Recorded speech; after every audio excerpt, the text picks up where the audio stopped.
I remember Sam Clark from GridServe raised it at one point when we often share stats on the number of hubs that are around the UK and how that's grown. And he raised a point that said, that's, we are seeing that growth and that's fantastic. What about the size of the hubs? How many EV chargers, how many cars can charge in those hubs? How's that changing? I can't start and stop a Tesla charge without using the Tesla app. So that's kind of built in there. And for those pedantics who are listening, unless I'm using the V4 Tesla supercharger that has the card reader on it. I do understand that. That's over 160 apps that ideally person should have on their phone at the same time in order for them to charge at any point, anywhere, just in the UK. We're not even talking about Europe.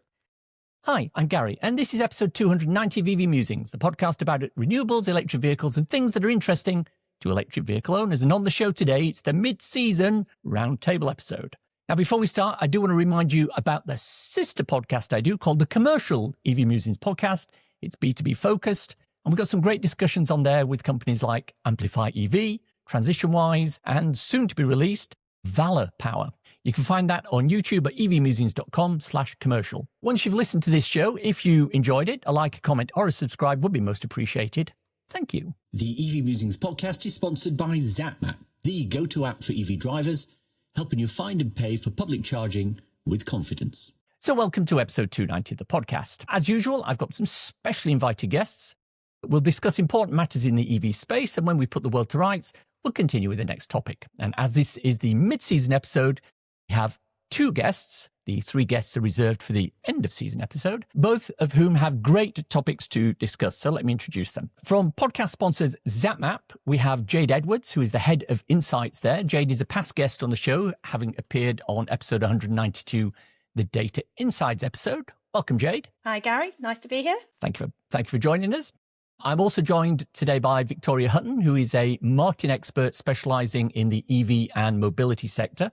Victoria worked on the digital ecosystem supporting the launch of Polestar's first electric vehicles and later led digital marketing at Instavolt, one of the UK's largest public charging networks. Welcome, Victoria. Hello, Gary. Hello, Jade. Thank you very much for having me. So let's get right into it. Now, this is the point where I hand the show over to one of you to introduce your topic. And today I think we'll start with Jade. So what are we discussing today, Jade? Yeah, so what I thought we could discuss today was that recently we've updated the way that we count the number of EV chargers in the UK. And that's something that Zapmap has done in conjunction with the Department for Transport. So the official statistics that the government use and that are published on the growth of the charging network are now reflecting a slightly different count than they were previously. Wonderful. So my opening question on this is, why? What is it giving us that we didn't have before? Yeah, so why we've changed it is that originally when Zapmap and then the Department for Transport started reporting on how many EV chargers were out there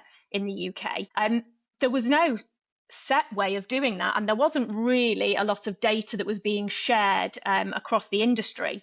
They started in about 2014 with this. So it really was, really sort of early in the transition and in that rollout. And so at the time, there were two ways that you could really think about it. You could think about the number of connectors that there were. So there was a CHAdeMO connector, there was a CCS connector, there was a Type 2 connector. So you could count up all those connectors across the UK and use that number. Or you could look at the number of chargers that were out there and physically the kind of the boxes and the housing, which Zapmap called the devices, and you could count those. And at the time, it was felt that if you tried to count all those individual connectors, you'd vastly overestimate the number of cars that would actually be able to charge. And so really that kind of provision would have been overcounted. So at the time, Zapmap and the Department of Transport decided to count the devices, the kind of number of boxes that were out there. So that's what's been counted to date. The change is that as OCPI has become ingrained within the charge point industry as a way of the charge point operators sharing their data with platforms like Zapmap, OCPI includes what is termed an EVSE, electric vehicle supply equipment. That's a well-known term in the industry. It's not a nice, friendly term for the general public, for EV drivers. So we call it EV chargers. But basically, this EVSE or EV charger is what controls the charge session with a car.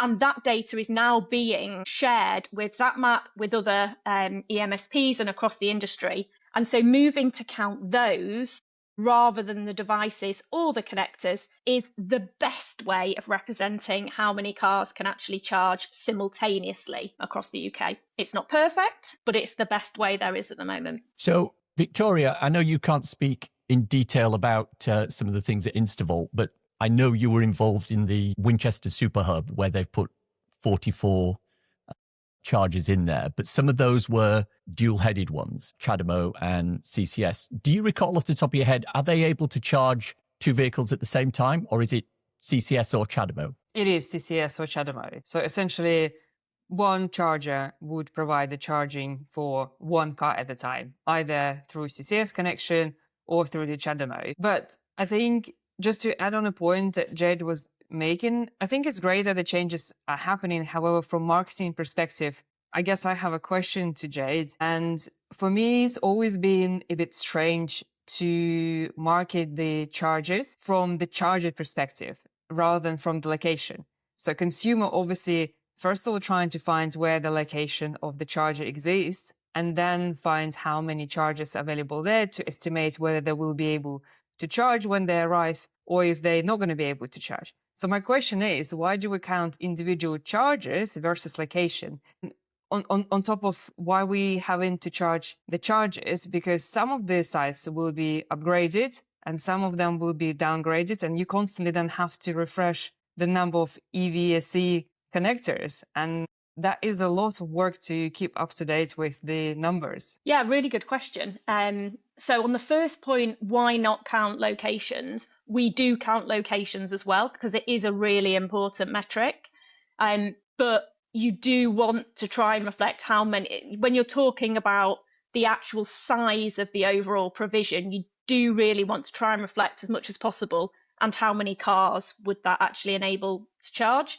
And the difference between the number of locations that have got just one charger, because maybe that's an on-street location and that counts as one, versus something like the Winchester hub, it's not apples with apples. So trying to go down to the EV charger level tries to give you a consistent base in which to count them all equally. But we always talk about how that's split through on route charging, destination charging, on street. We always talk about that split and the split by the power rating because it does make a huge difference. Not every charger is equal in those terms. So I think that's really important. And then I've forgotten the second part of the question. I don't know. What was the second part, Victoria? Can you remember the second part, Victoria? And then I can answer that part. I'm trying to recall now as well, actually. While you're thinking about that, can I just ask a sort of a related marketing question? What sort of marketing or education is Zapmap doing on these changes out to the general public? Because as far as a lot of people are concerned, we had, whatever it was, 80,000 places that you could charge. Now it seems we've got 120,000 places that you can charge, and that could be confusing for some people. What education has been done to help people understand the differences? So we've, as part of our stats page that we update every month, we've created an explainer page that links off that main page to talk about the differences and what's changed. The DfT put out a press release that talked about some of these changes, and they've done a really good set of FAQs that are linked to the official statistics. When you download that data, you can also download these FAQs where they've tried to explain all the different aspects and the changes, and that seems to have landed quite well. As Zapmap, we are just bringing this language and this change into all the comms that we do going forwards. We're updating all our guides and all the pages on the website. So everything we put out, we're doing that way. And we've also been trying to get the rest of the industry on board as well, so that we can kind of all do this together and just help make sure that when the media are picking stories up, when they're writing about things, we're all giving them the same kind of terminology and the same messages, because it's the consistency that's the key. And that's why, we wanted to make this change in step with the government and in sharing it with other industry partners, because it is the consistency's key. Otherwise, it just gets more confusing again. That makes sense. Do you have a question, Victoria? Yeah, I think on the subject of consistency, the second part was Obviously, you have to update the EVSE data quite regularly to keep that consistency. But charging providers sometimes reduce the number of charges at a location as well as add. For example, Bunbury, Gary, you would know, started as a few charges and now has got over 30 charges at that location. And that location grew over few years. And it kind of feels like you making obviously your work a little bit harder as well from that perspective. Yeah, well, I think that's exactly why we're doing it, is because if we didn't count at the EV charger level, we'd miss the fact that a lot of these locations are getting better and better. I remember Sam Clark from GridServe raised it at one point when we often share stats on the number of hubs that are around the UK and how that's grown. And he raised a point that said, we are seeing that growth and that's fantastic. What about the size of the hubs? How many EV chargers, how many cars can charge in those hubs? How's that changing?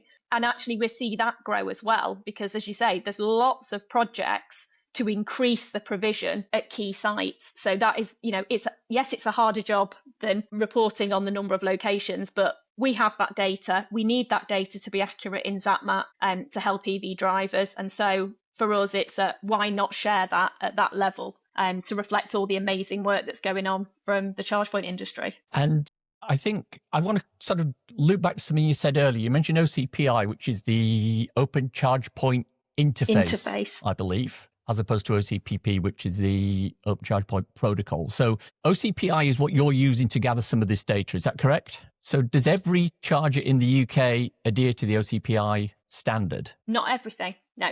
The vast majority, and it's moving more and more and more. We can still cope with other APIs that aren't OCPI format.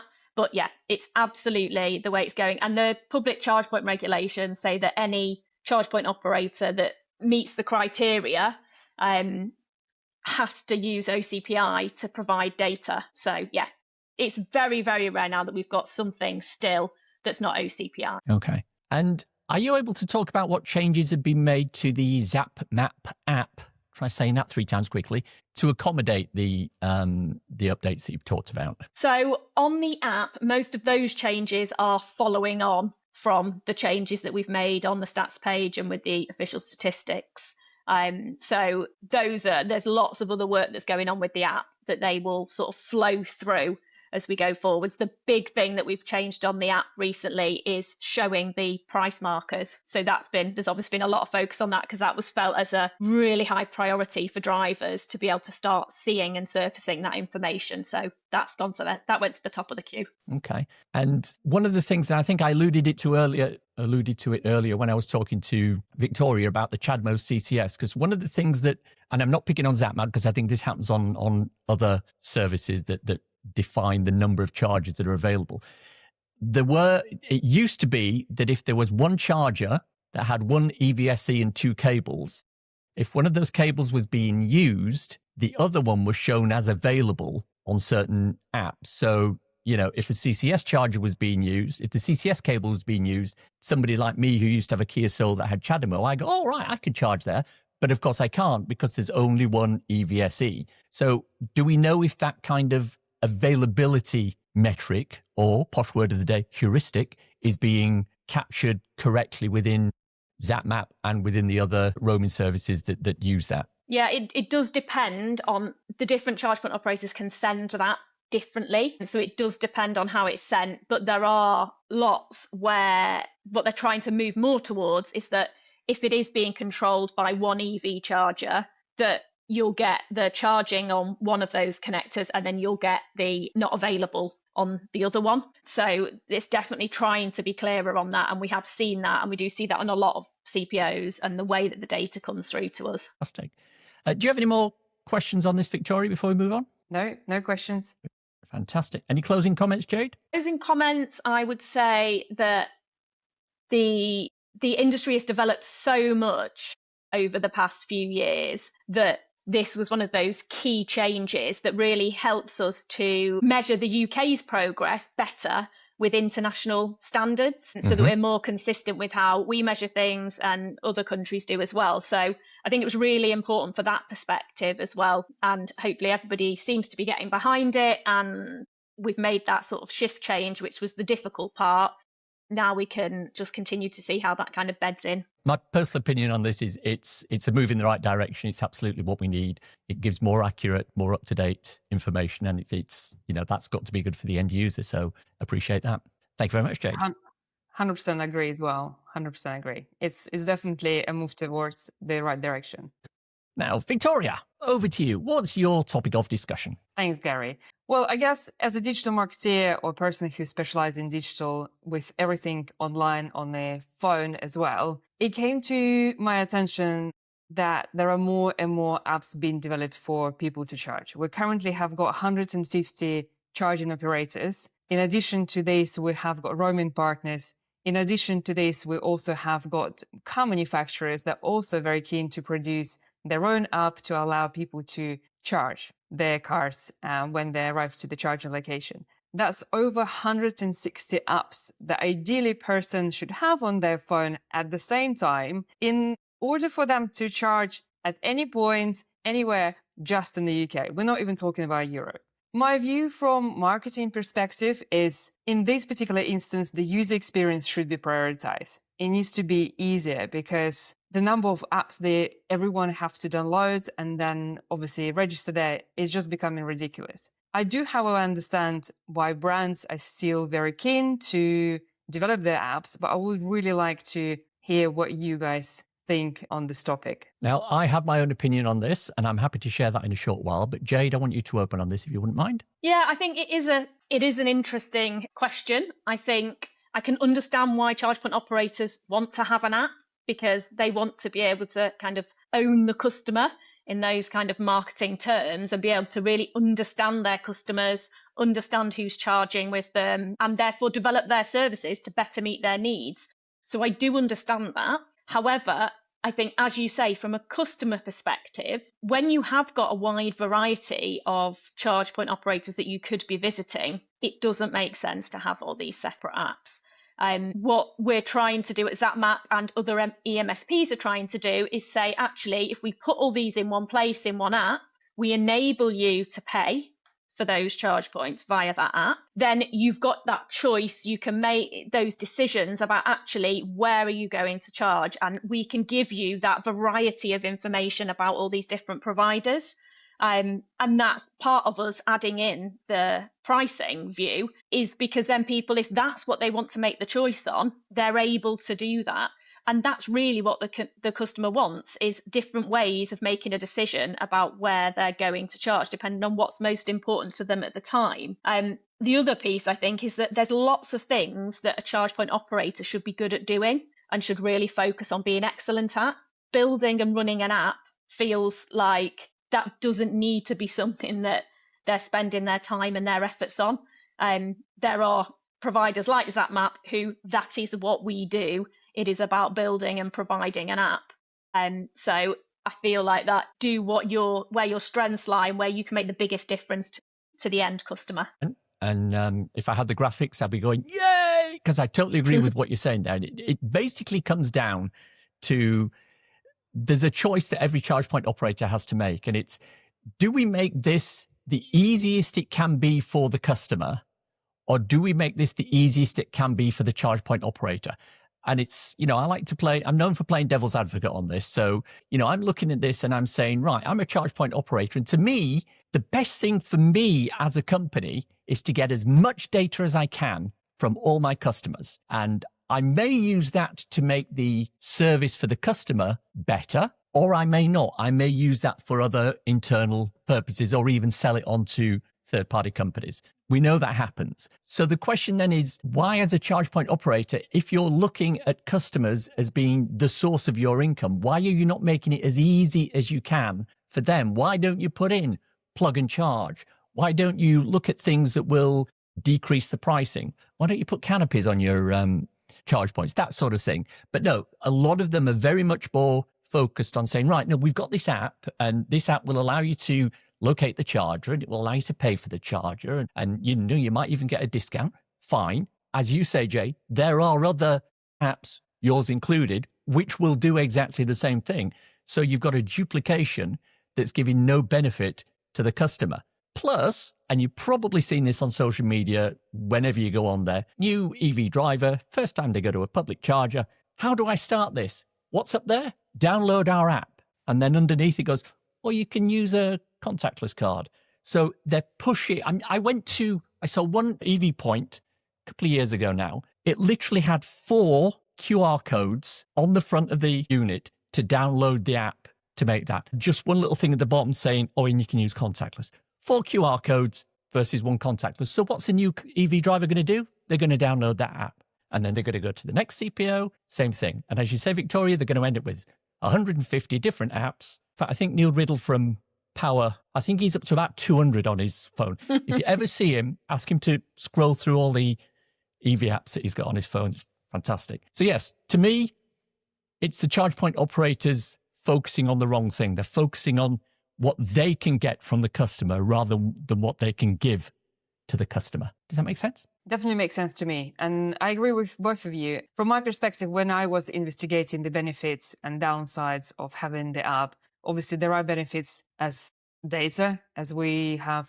talked about it. But unfortunately, if you don't have a very good CRM system in place, then the data that you're receiving can't really be used very well, because you still have to have somebody who will analyze the data, they will segment it, then they will pass it to marketeers like me to actually make use out of it.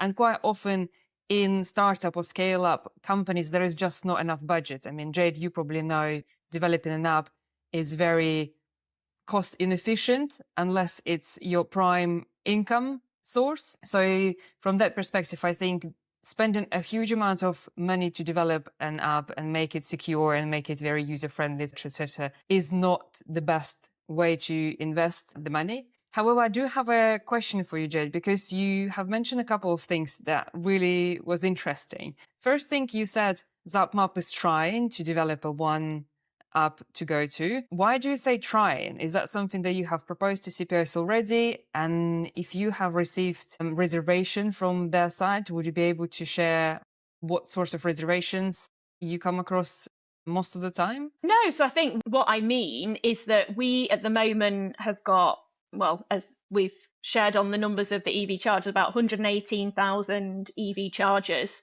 showing on Zapmap, which is pretty much all of the ones in the UK. And then about 80,000 of those you can pay at using the Zapmap app or the RFID card. So it's about increasing that coverage. That's what we're trying to do, is increase that coverage as much as possible, so that that EV driver who is new doesn't worry about downloading all different apps. They download Zapmap, and then that serves their needs for when they're then trying to choose which where to go to charge. So I think it's just about developing that, really. And then you will have, we have competition on that, and that's absolutely fine. What you would want in the market is you want a few providers that are working hard to compete against each other and bring out the best features, give the best service they can to EV drivers to win them over to using their app.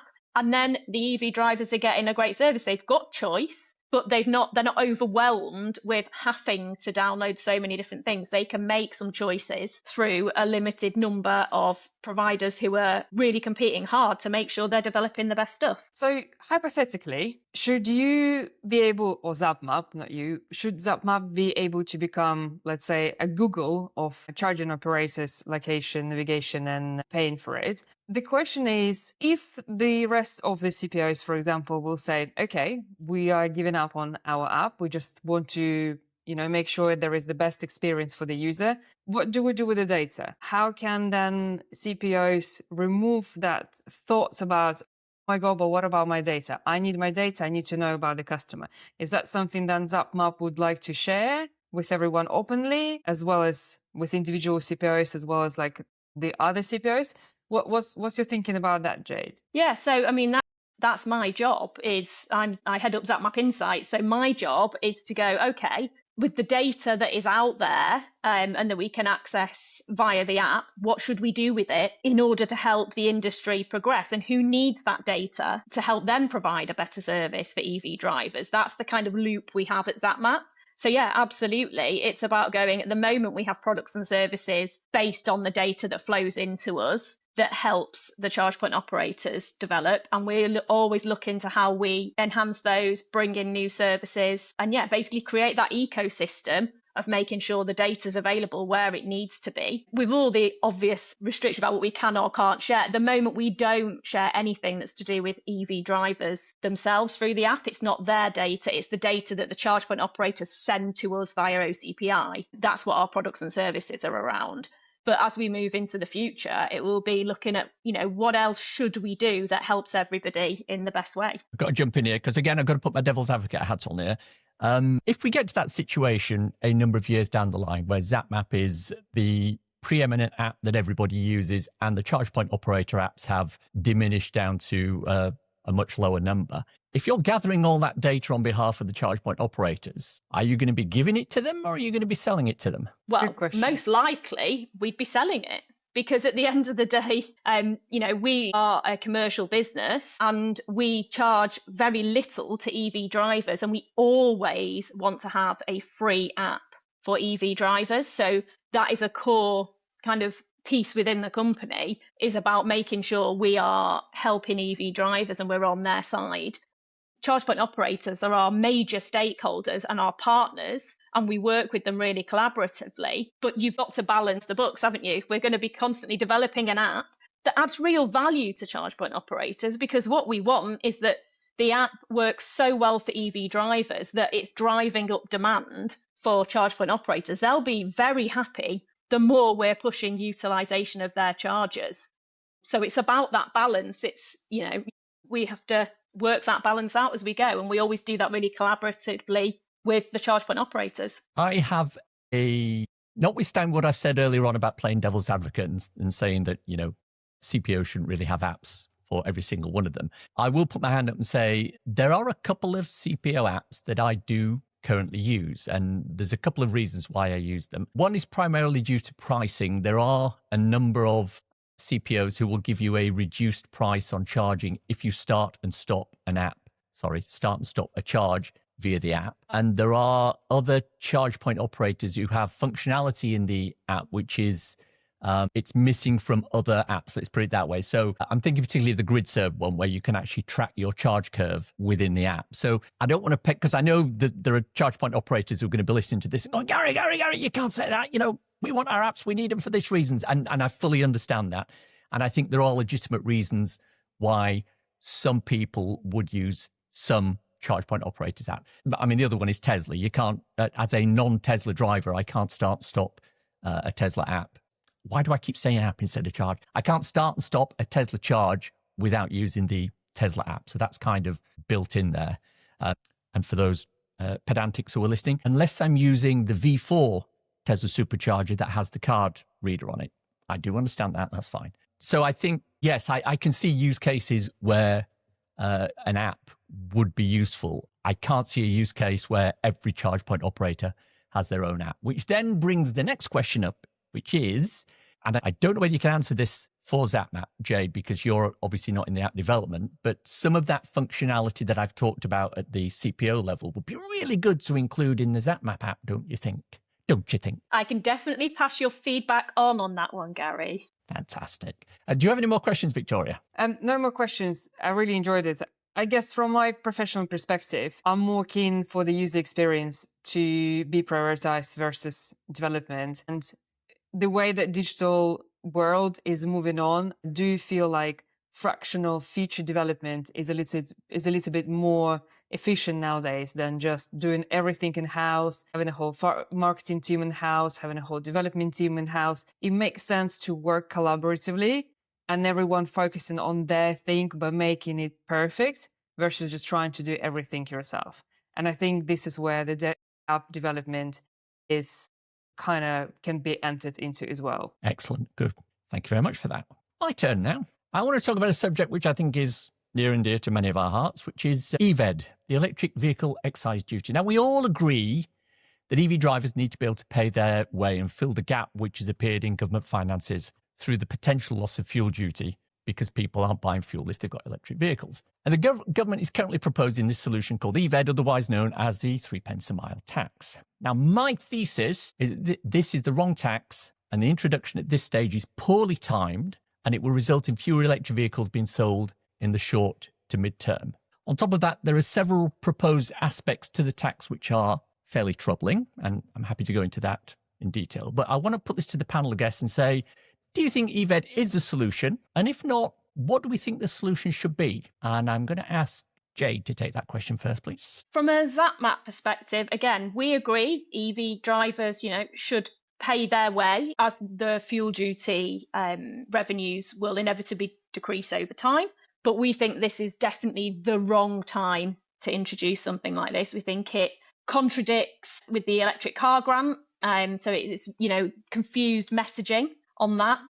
And it's definitely too early. So the OBR did a review and think it could impact, say, 400,000, reduction in 400,000 cars. So that kind of reduction in demand, which is quite frightening, really. And so we think there's other things that need to be done before something like this is introduced. So particularly looking at how we reduce the cost of public charging, because this feels like a bit of a double whammy on those people who can't charge at home. We know from looking at our data that for the vast majority of people, even when, or if this 3p per mile tax comes in, for the vast majority of people who drive an EV, it will still be cheaper if they had a petrol or diesel vehicle and were running that. So we don't think it will change actually that headline number in those terms, but the optics are just not right, particularly at this time. There are other things that should be focused on first before we look at this kind of measure. Victoria, any thoughts? A very quick one. I personally disagree. This is a personal opinion. I disagree with the tax. To support Jade, I would say the timing is really poor. Just from the communication and marketing perspective, the timing of such a message is just very poorly structured. It took us a very long time to go through electrification and make it semi-normal. We've just started seeing people saying we don't have a range anxiety anymore. And all of a sudden, all these incentives that every single car manufacturer, every single charging operator were trying to send over to convince consumer this is the new norm, all of a sudden it feels like this new norm is being punished. And in addition to this, I just don't understand why electric car drivers have to pay for loss of fuel. Isn't it the whole point that we need to start having more clean energy? And therefore, this needs to be reinvested rather than suddenly subsidized by other users. But this is just my personal opinion. I don't think it's the right thing to do. And I definitely don't think it's the right timing to do that. I think the other thing is that especially while now with car tax, you can be being taxed nearly £200 a year for having an EV. But I know people with 10-year-old petrol or diesel cars that are getting charged £20 a year. That blew, that had passed me by. And then someone said, no, you can't, that can't be right. And then I went and I thought, oh my, what is that all about? If you're not going to address that before you do a pay per mile tax that's just aimed at EVs, that's the sort of stuff that the general public can understand. They know what they pay in car tax. And if they go, well, hold on, if I get rid of this old petrol car and go and get you're going to charge me 10 times as much for my car tax. And now you're telling me you're going to be charging me a pay per mile. Mm-hmm. It's just not good. You can't send those mixed messages. Yeah. And what's interesting, looping back to the comment that you made earlier, Jade, about the OBR figure of 400,000 vehicles fewer being sold. I think they walked that back a little bit to about 150,000 shortly after that. But the point still stands. I believe so. The potential for people who would have gone to electric to not go to electric. So my question to you two is, do you know, either anecdotally or legitimately, of anybody who has said, I am now not going to electric because this tax has put me off? I wouldn't say I know personally, but I'm still part of a few communities the same way on Facebook where people are voicing those opinions and they say, I don't want to switch anymore. And not necessarily because of the cost, because people are calculating and basically saying this is okay, because it's so confusing.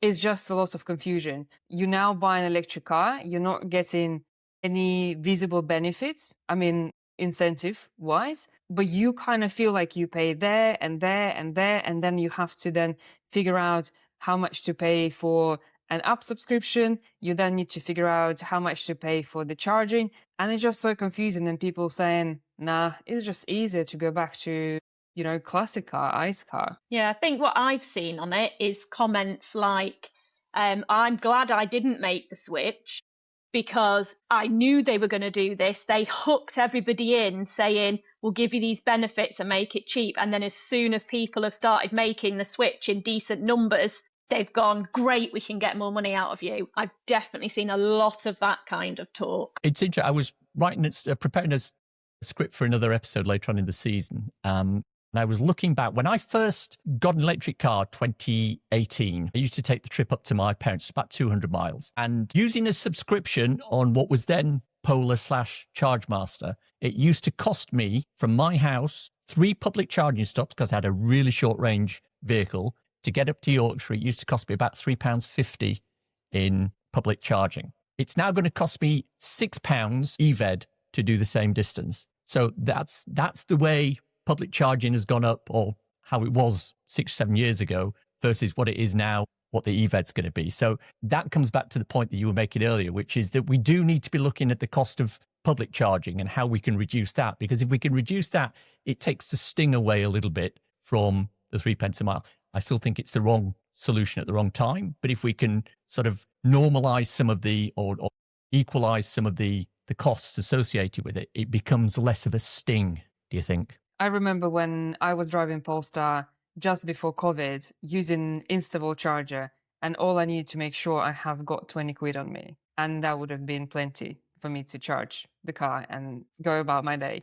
Because I live in a terrace house, so charging from home means I have to take the 3p through my bathroom, which is optional. But I like Instavolt. For me, it was much easier just to go, tap my card, and I was ready to go further. And I still remember I just need to make sure I have 20 quid, and that was enough. So, Victoria, do we think this is a marketing problem more than anything else? If they'd approached this in a different way and marketed it in a different way, would it be something that people would be more receptive to than they are at the moment? I think it could have been solved by changing the communication style, for sure. I think it could have been communicated a little bit later. I think it could have been communicated simpler. And I think it would have been good if the charging operators as well as automotive manufacturers have been consulted before this message have been put out there. So yeah, communication style probably needs to improve, but I guess it just needed to go out there so people can start prepare. But now we have to fix it. We now have to find a way to deal with this. And I think this is the challenge where CPOs, companies like Zapmap and automotive manufacturers will have to face. They need to find a way to make it easier for the consumer to understand that it's still the right choice to make, and it's still the right choice to make with their car or with their charging provider. Because the irony is, this is something, if it does come in, is going to be coming in from 2028, whereas from September this year, fuel duty is going to rise. And because of the way fuel duty works, it will rise with, is it RPI or CPI, whichever. So by the time it gets to 2028, people who are still driving petrol and diesel will actually end up paying more than somebody who's driving an electric vehicle at the 3p a mile. But that wasn't communicated that way. I mean, if it had been communicated that way, I think the public perception would have been different. Yeah, that's a very different message, isn't it? But I guess that's It is. Don't want to scare the horses, because of as soon as they make any kind of reference to fuel duty increases, then they've got a lot of people on their case. So yeah. Yeah. And the other thing with the eVED, I've been involved in a number of discussions about this, including one where the Treasury were present. And at the time when we discussed this is a pay in advance. So you have to estimate what your mileage is going to be and pay it up front. And if you sell or get rid of the car, there is no refund. Although I believe they've now walked that back after complaints. If you want to pay in installments, you will pay more. It just, it's one of those things that, why are they doing it this way? even if people thought this was a good idea, some of those are ridiculous kind of constraints that they're putting in there. But hopefully, because of the pressure that companies like, or organisations like EVA England and EVA UK have been adding to the Treasury, I think they're starting to moderate some of the situations there. But we shall see because the consultation closed yesterday as of this recording, or 2 days ago. So we'll see what comes out of the consultation. Well, my understanding was that they will be recording the number of miles you've made during MOT. So why not to just add that cost to MOT cost, and then you can kind of estimate in your head, but at least it's a bit simpler, right? You do your MOT once a year, and then you pay the additional charges. So the two reasons they won't do that is, first, MOTs are only on after 3 years. So what about the new vehicles? Did they not pay it? And second one, who's actually going to administer the gathering of that? Is it the MOT, the company doing the MOT, who will take the money and then have to transfer it? Or will the MOT then say, this is how much you pay, and you've got to go to a website and pay it? And, it's poorly thought out as to how you will understand this. And I think the other thing is, people are going to start looking at clocking speedometers or odometers so that they won't show the valid thing. Little fact I found out recently, and I'm sure people in the comments will validate this. It's not illegal to clock a vehicle. It's illegal to sell a vehicle that's been clocked and not say it's been clocked, but it's not illegal to clock a vehicle. So how's that going to work with eVED? It's just completely bizarre. Completely bizarre. Any final thoughts before we move on? I shall take the silence as saying, no, we have no final thoughts. Fine. So I think that's about it for today. I think we've had some great discussions. Thank you, everyone. And to the listeners, I hope you enjoyed listening to today's show. It was put together this week with the help of Jade Edwards and Victoria Hutton. Many thanks to both of you for your participation. The EV Musings podcast is sponsored by Zapmap, the go-to app for EV drivers in the UK, helping you find and pay for public charging with confidence wherever you go. Download Zapmap and you'll get the UK's most comprehensive charging map in your pocket, with a range of filters so you can personalise the map to suit your specific EV model. So it's easy to find the best charge for you, whether you're charging on street, en route, or at your destination. You can even see live charger availability and price information in the app, helping you choose your charger at a glance and turn up with total confidence that it will work, it will be available, and it'll be in your budget. Plus, you can pay through the app or with a tap of the Zapmap charging card at thousands of charge points nationwide. No need to download a different app for each charging network.